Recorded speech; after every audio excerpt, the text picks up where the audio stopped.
So we come to number 2 of the 18 form qigong sequence part, called the basic names at the moment, opening out the chest, and that is exactly what it is. Nice simple names at the moment before they go more far out. But it's 3 forms together. So I've got the 8 brocades, which we've done. So this is the first 2 of the next 18. So it's 10. Okay, 10 of the whole 35, because there's a 9 form at the end of the 18. But again, that doesn't really matter. You can either do these in sequence, as I've put them, or you can do them separately, because we go a lot into the breathing, the most important part, really, the movement you can pick up and play with any way you like. And that's all it is, really, mind candy. It's just movement. That's all it is. So don't get too caught up in it. There's so many different forms of qigong or qigong, whatever you like to call it. And again, you know, it's movement at the end of the day. Obviously, there's specific meridians. It's benefiting within the forms. Again, you know, there are like bending, where generally there's quite a lot of common ones, like bending ones will help the kidneys, generally go down the urinary bladder tract. Again, a lot of the opening out the chest ones will hit all the organs in the chest, etc. Heart, lungs, pericardium, like this one will. But again, you can, you know, what you focus on, you move towards. If you put your mind on a focus and you know the meridian or whatever, or know the organ, you know, and you want to do that, do that. There's nothing set in stone with these. People get so set in the form, that's the only way to do it. You know, and I know there's years of tradition, but again, it is movement. And again, you can focus on anything you like. You know, it could be what you actually focus on, you move towards. So if you're focusing on a meridian or an organ, you know, then you will go to that as you're doing it. I digress a bit there, but again, someone will agree that. But again, you do see sometimes different qigong postures that say different things, different organs, etc. So, you know, that just tells you if you put your focus on something, it will happen. It's a bit like a placebo effect. But anyway, I digress there. So again, nice, simple one. As with a lot of the sort of really good qigong postures, they open out the chest. And again, anything that opens out the chest, as the move says, is good, because we spend a lot of time compressed against gravity. So again, that's going to help us breathe properly, etc. So let's go straight in. We're going down the yogic Pilates and hypnotherapy path with the breath. Bit of a mixture of breath. Again, it is just breath, synchronized motion, so don't get too caught up in it. So again, let's go in with the breath. So zip up pelvic floor, scoop out your abdominals, take the navels towards the spine. Now that's bringing in the Pilates principles of throwing on that corset, that powerhouse, that girdle of strength, 3 layers deep, just all segmentally stabilised in the spine, the transverse abdominis. Okay, now again, zip up pelvic floor, scoop out your abdominals. If you want to know where your pelvic floor is, get the 2 thumbs together, go from the B line, bikini line, belt line, or whatever you want to call that, and then meet here. And that's where the corset muscle, the transverse abdominis, 3 layers deep, and the pelvic floor meet. Okay, the transverse abdominis wrapping around your spine, 3 layers deep. They link on like cling film. Okay, so again, if you go around this B line again, thumbs come round from the hips, and if you cough or sneeze, everything comes in. So again, from here, again, as you zip up pelvic floor and scoop out your abdominals, one won't go without the other. And as with that cough and sneeze, you can feel everything come in towards the spine. Again, it's good to know that. Sometimes it's a bit like an amnesia. If you don't know these muscles are there, you can't use them in the correct fashion. If you know they're there, you can use them in the correct fashion. Okay, just like the 3 layers of abdominals. Again, you know, you've got the corset, the deepest one. And again, think of a little ripcord on your belly button, pulling in towards the spine. Now again, let's go in with the breathing. We're breathing in through the nose and exhaling through pursed lips. So you're sort of blowing out a candle through pursed lips.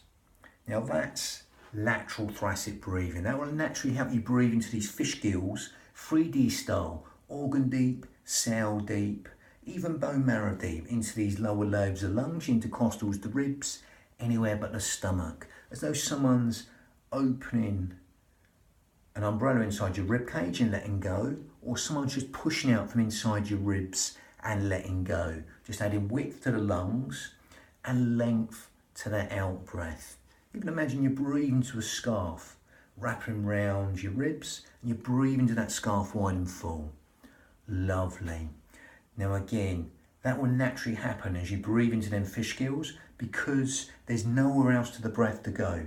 Unlike the traditional form, we're zipping up and scooping out your abdominals, so that breath goes in low and deep into these lower lobes of lungs, intercostals, the ribs, anywhere but the stomach.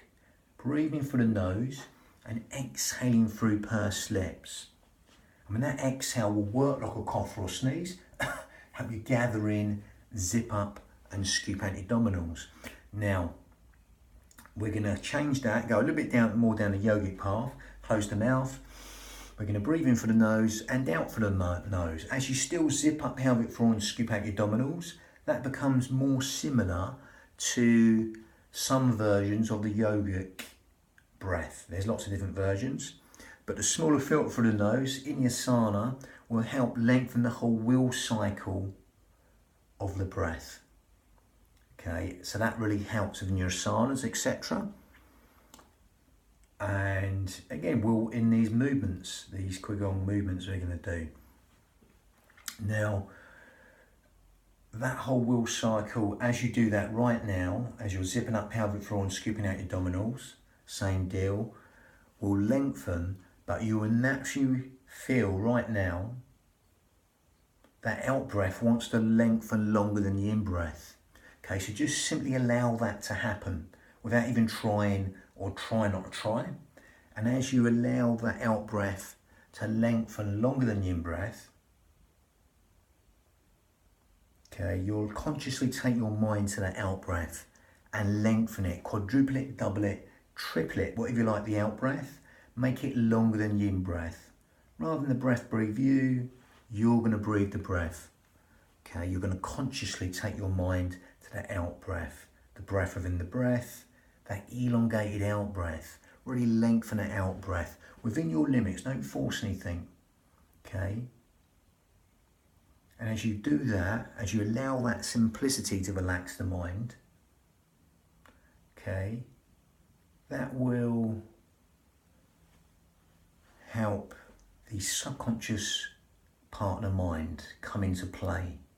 Okay, so the in-breath's conscious thought, the out-breath is subconscious thought. So by extending the out-breath longer than the in-breath, we're just encouraging sleep, digestion, rest, and relaxation to all be benefited.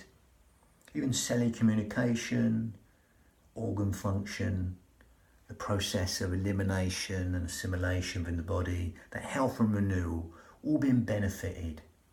That lovely chemical cascade to relaxation is really felt as you elongate the out-breath longer than the in-breath. Not force anything.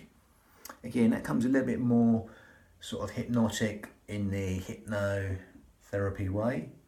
Everyone's count will be different. Very similar to 7-11 breathing, or 5 and 10. In for 5, out for 10. We're not counting, but again, that will naturally be happening. Everyone's count will be different. Just elongate the out-breath longer than the in-breath. It can be slightly longer or a lot longer. Quadruple it, double it, triple it. And simply allow that simplicity to relax the mind. Safe in the knowledge. That's doing all its internal housekeeping of the body, okay, and benefiting you on a cellular level as that manifests every single organ, cell, sinew of the body, allowing that relaxation just to soak in like ink through blotting paper into every single organ, cell, sinew of the body. Just feeling them restful relaxation responses and endless streams of comfort on that lovely elongated out breath. Lovely. So we're going to link this, we're going to calibrate and synchronize the breath for the motion, integrate the breath for the movement. So we're going to come a really simple one to start off with. Again, stand, soft knees, shoulders down. Again, not going too much in the movement here, but again, we've got that breath going. Now, actually, if you do want to take it on further, I just remembered, if you want to take it on further to more advanced yogic breath, you can go to Ujjayi breath. Now, Ujjayi breath sounds like this. You grip at your esophagus, you breathe in, and you exhale.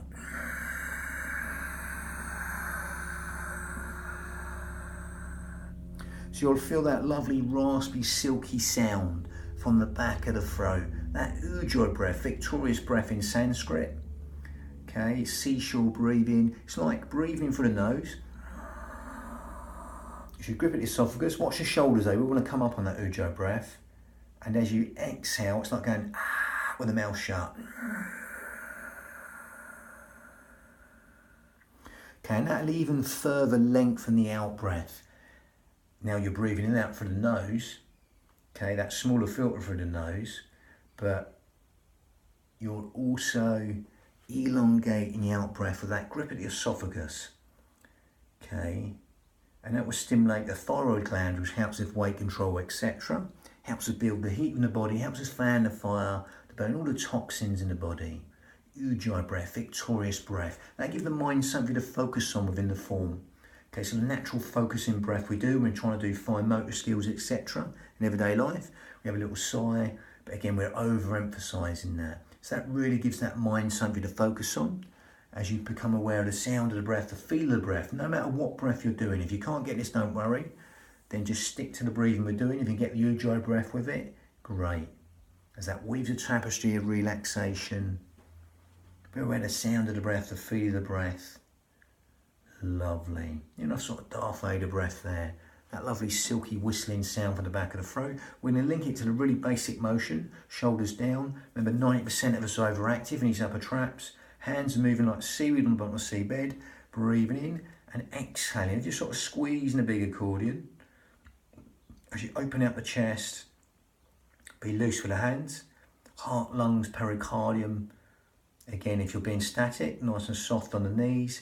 Zip up pelvic floor, scoop out your abdominals, navel towards the spine. Again, if you want to add a little bit of instability, then all you're going to do is kick, sort of like a back cat stance here. Again, you can just take the leg back, breathe in and exhale.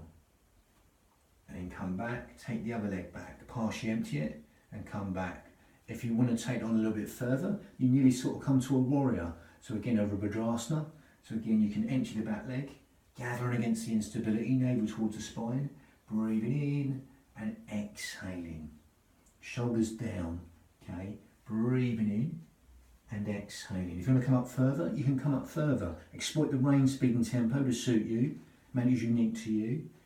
Breathing in and exhaling for as long as you like. If you get there before, put the foot down and carry on that elongated out breath. You stop the movement, carry on that elongated out breath to get them parasympathetic nervous system responses. Breathing in here or really empty it and come back. Again, if you want to come higher, you can come higher. You could be here, you know, really coming up higher. Gather in. If you want to put that leg down, put it down and carry on the out breath. If you can match the breath to the movement, then great. Nothing set in stone. But again, just elongate the out breath for as long as you like and start again, okay? Again, nothing set in stone. Everyone will do these slightly different. Make them unique to you, okay? Your union of your mind and body. So you've got Painting the Rainbow next. That was number 10 of the whole 35, but number 2 of the 18 form qigong sequence added on to 8 brocades. But Painting the Rainbow next, bang.